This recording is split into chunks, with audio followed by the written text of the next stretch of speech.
Hello बच्चों, let's read this question. The question says glass porthole is made at the bottom of a ship for observing. The hole diameter d is much larger than the thickness of the glass. Determine the area S of the field of vision at the sea bottom for the porthole if the refractive index of water is W and the sea depth is H. Option first, pi into h by mu w square minus 1 root over plus d and whole square. Option second, pi bracket h by under root mu w square minus 1 plus d by 2 and whole square. Option third, pi bracket 2h by under root mu w square minus 1 plus d and whole square. Fourth option is none of these. तो इस question के अंदर हमें दे रखा है कि एक पोर्ट होल बनाया जाता है जिसका डायमीटर क्या है, डी है, सी लाइफ को देखने के लिए. तो हमें ये फाइंड आउट करना है कि हमें कितना एरिया इस पोर्ट होल के कारण दिखेगा यदि रिफ्रैक्टिव इंडेक्स जो वाटर का वो म्यू डब्ल्यू है एंड जो सी की डेप्थ है वो कितनी है, एच है. तो बात करते हैं हम लोग की कंसेप्ट की यदि बात की जाए, की कंसेप्ट हमारे पास इस क्वेश्चन के लिए क्या होगा, हम देख रहे हैं की कंसेप्ट.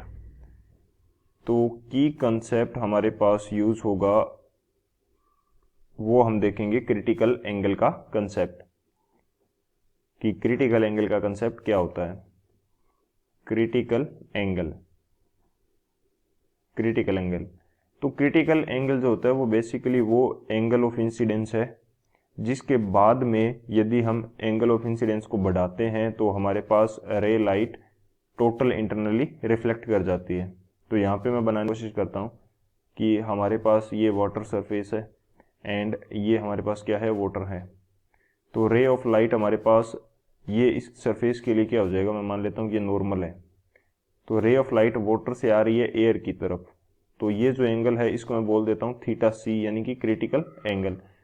तो इस इंसिडेंस एंगल पे जो हमारे पास रिफ्रैक्शन एंगल होगा वो हमें मिलेगा 90 डिग्री, यानी कि जो लाइट रे है वो जस्ट इस सरफेस को ग्रेज करते हुए निकलेगी. तो यहाँ से हमें क्या मिलेगा, रिफ्रैक्शन एंगल मिलेगा 90 डिग्री. तो जब यहाँ पे हम स्नेल्स लॉ अप्लाई कर देते हैं तो ये क्या है, मेरे पास म्यू वाटर हो गया, एयर का रिफ्रैक्टिव इंडेक्स होता है 1. तो मैं यहाँ पे स्नेल्स लॉ अप्लाई करूँ तो कहाँ से लाइट रे आ रही है, म्यू वाटर से.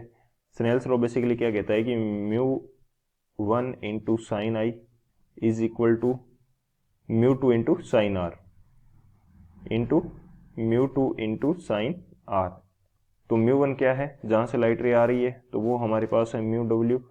साइन आई हमारे पास क्या हो जाएगा, angle of incidence theta c हो जाएगा, which is equal to mu 2 की वैल्यू हमारे पास कितनी हो जाएगी, 1 हो जाएगी क्योंकि एयर है. और साइन आर कितना हो जाएगा, 90 डिग्री. तो साइन 90 डिग्री की वैल्यू भी क्या हो जाएगी, 1 हो जाएगी.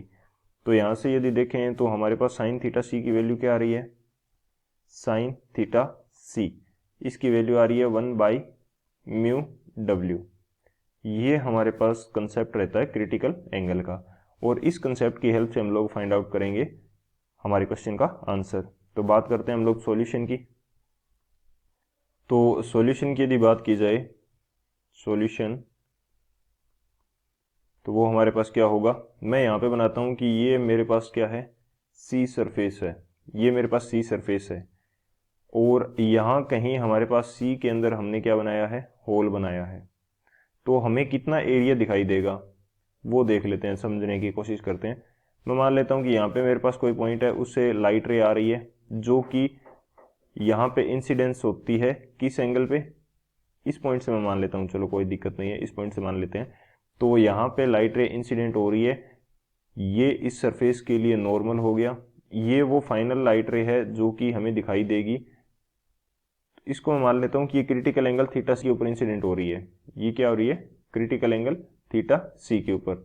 तो ये जस्ट इस सरफेस को ग्रेज करती हुई यहाँ से निकलेगी कुछ इस तरह से, ठीक है. सेकंड इस इधर वाली साइड पे होगा, यहाँ से कोई यदि लाइट रे हमारे पास जा रही है कुछ इस प्रकार से, और वो भी यदि क्रिटिकल एंगल के ऊपर इंसिडेंट हो रही है, उसका एंगल भी जो इंसिडेंस एंगल है वो क्या है, क्रिटिकल एंगल थीटा सी है, तो वो भी जस्ट ग्रेज करते हुए इस सरफेस को निकल जाएगी. तो इसके बाद वाली कोई भी लाइट रे होगी वो क्या करेगी, इसके बाद यदि यहाँ से कोई पॉइंट है और वहाँ से लाइट रे जा रही है तो वो क्या करेगी, टोटल इंटरनली रिफ्लेक्ट कर जाएगी, वो बाहर नहीं जाएगी, इस कारण से ये एरिया हमें दिखाई नहीं देगा। सेम कंडीशन दूसरी साइड होगी, तो हमें इतना ही एरिया दिखाई देगा। हमें कौन सा एरिया दिखाई देगा, हमें ये जो एरिया है, हमें सिर्फ ये इतना एरिया दिखाई देगा और हमें इसका डायमीटर फाइंड आउट करना है। तो ये तो हमारी कंडीशन रही कि ये एरिया हमें देखना है। हमें दे रखा है कि ये डायमीटर कितना है, ये डायमीटर है कैपिटल डी, तो ये डायमीटर भी कितना हो जाएगा, कैपिटल डी, क्योंकि दो नॉर्मल के बीच की लेंथ है ये। और इन दोनों साइड को क्या मान लेता हूँ मैं, ये मैं x मान लेता हूँ और ये भी मैं मान लेता हूँ कितनी होगी, x होगी, क्योंकि सिमेट्रिकल कंडीशन है। ओके, तो अब मेरे को चाहिए फाइनली कि s कितना मिलेगा, यानी कि कितना एरिया मैं देख सकता हूँ। s इज इक्वल टू क्या हो जाएगा, ये एक सर्किल है, सर्किल का एरिया चाहिए तो पाई आर स्क्वायर हो जाएगा, और यदि इसकी जगह मैं डायमीटर यूज करता हूँ तो डायमीटर क्या हो जाएगा, pi d naught square by 4, pi d naught square by 4। अब मेरे को चाहिए डी नोट, अब क्या चाहिए मेरे को, डी नोट फाइंड आउट करना है, जिसकी वैल्यू क्या होगी, 2 times of x plus D, ये हो जाएगी। अब मेरे को डी नोट यदि चाहिए तो इसके लिए मेरे पास कंसेप्ट क्या है, साइन थीटा सी क्या होता है, sine theta C is equal to 1 by mu W हो जाएगा, क्योंकि वाटर से हमारे पास लाइट रे आ रही है।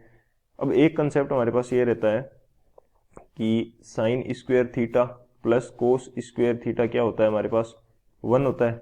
तो यहाँ से यदि मैं कोस थीटा फाइंड आउट करना चाहूँ तो कितना होगा, कोस थीटा मेरे पास हो जाएगा 1 minus sine square theta and इसका रूट ओवर, ये हो जाएगा। मैं थीटा क्यों चाहिए, कोस थीटा सी चाहिए, तो ये हो जाएगा 1 माइनस साइन थीटा सी की वैल्यू क्या है, 1 बाई म्यू डब्ल्यू, और म्यू डब्ल्यू का क्या हो जाएगा, स्क्वायर हो जाएगा, एंड इस पूरे पोर्शन का क्या होगा, रूट ओवर।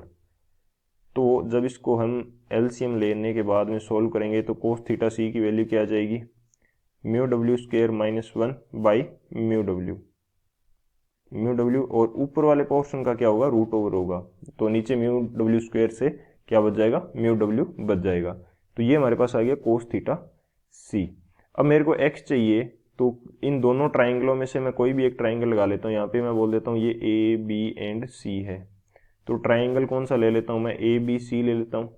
और यहाँ पे यदि मैं टेन थीटा सी लगा देता हूँ तो टेन थीटा क्या होता है, परपेंडिकुलर बाई बेस, परपेंडिकुलर मेरे पास क्या हो जाएगा, x, और बेस क्या है, बेस ये हाइट हो जाएगी, बेस क्या हो जाएगी, ये हाइट हो जाएगी, और ये हाइट हमारे पास क्वेश्चन के अंदर कितनी गिवन है, h गिवन है, तो ये हो जाएगा base sorry perpendicular by base, तो ये हो जाएगा x बाई एच।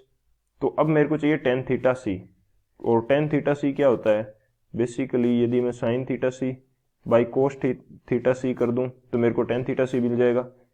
तो साइन थीटा सी की वैल्यू क्या है, 1 बाई म्यू डब्ल्यू, तो साइन थीटा सी है मेरे पास 1 बाई म्यू डब्ल्यू। नीचे मेरे को डिवाइड करना है किसका, कोस थीटा सी का। कोस थीटा सी की वैल्यू क्या है, कोस थीटा सी की वैल्यू जब मैं यहाँ पे पुट करूंगा तो ये तो मेरे पास होगा म्यू डब्ल्यू स्क्वायर माइनस 1 का रूट ओवर, और म्यू डब्ल्यू चला जाएगा ऊपर, ये क्या आ गया, म्यू डब्ल्यू। यहाँ पे बच जाएगा मेरे पास x plus H, x plus H, तो म्यू डब्ल्यू से म्यू डब्ल्यू कैंसिल आउट होगा। मेरे को चाहिए यहाँ से x, यहाँ से क्या चाहिए मेरे को, x चाहिए, तो x की वैल्यू मेरे पास क्या आने वाली है, x आ जाएगा मेरे पास height by under root of mu डब्ल्यू स्क्वायर माइनस 1, ये मेरे पास आ गया x। तो यहाँ से मेरे पास डी नोट आ जाएगा, डी नोट क्या है, 2 times of x plus D, तो 2 times of h divided by mu डब्ल्यू स्क्वायर माइनस 1 प्लस डी, ये मेरे पास आ गया डी नोट। तो एरिया कितना हो जाएगा, एरिया एस जो है ये मेरे पास क्या था, पाई डी नोट स्क्वायर बाई 4, तो मैं यहाँ पे क्या कर लेता हूँ, पाई बाई 4 तो मेरा आ जाएगा कॉमन, और डी नोट का मैं कर देता हूँ स्क्वायर, तो डी नोट की वैल्यू मेरे पास क्या है, 2h अंडर रूट म्यू डब्ल्यू square minus 1 plus capital D, और इसका पूरे का क्या हो जाएगा, होल स्क्वायर, ये मेरे पास एरिया आ जाएगा। तो इतना एरिया मेरे को देखने को मिलेगा। तो अब कर देते हैं हम ऑप्शन चेक कि कौन सा ऑप्शन हमारे लिए करेक्ट है, कौन सा ऑप्शन फाइनल आंसर होगा। तो फर्स्ट के अंदर हमें दे रखा है pi h by mu naught square minus 1 plus d का होल स्क्वेयर। ना तो यहाँ पे 2 है और ना पाई के नीचे 4 है, तो फर्स्ट तो नहीं हो सकता। सेकंड हमें क्या दे रखा है पाई एच बाई म्यू डब्ल्यू स्क्वेयर माइनस डी बाई 2, तो ये भी हमारे पास नहीं हो सकता।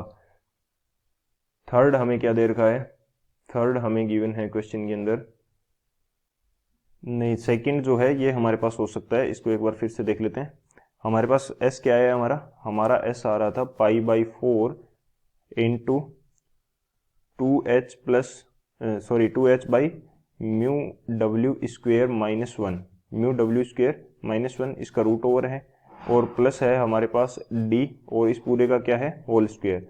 अब मैं यदि d को ऊपर नीचे 2 से मल्टीप्लाई कर देता हूँ, d को मैंने ऊपर नीचे क्या कर दिया 2 से मल्टीप्लाई कर दिया, तो सेम चीज़ है, 2 से 2 तो कैंसिल आउट हो जाएगा।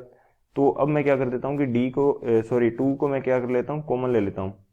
2 मैंने कॉमन ले लिया तो ये 2 मेरा कॉमन आ गया, और यहाँ क्या बच जाएगा मेरे पास, यहाँ बच जाएगा h, और ये आ जाएगा म्यू डब्ल्यू स्क्वेयर माइनस 1 प्लस ऊपर वाला d कॉमन आ गया, तो ऊपर वाला 2 कॉमन आ गया, तो यहाँ बच जाएगा d बाई 2, और इस पूरे की क्या है होल स्क्वेयर।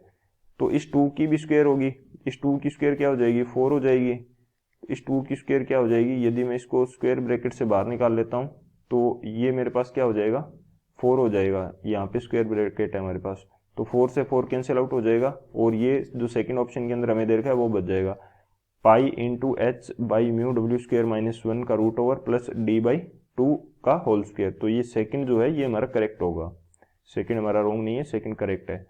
थर्ड जो है ये हमारा इनकरेक्ट हो जाएगा, थर्ड तो इनकरेक्ट है। फोर्थ नन ऑफ दीज नहीं होगा, तो कौन सा ऑप्शन करेक्ट हो रहा है हमारे पास, जो ऑप्शन बी है वो हमारा करेक्ट हो रहा है। So option B is the final answer. I hope you understood it well. Best of luck, thank you.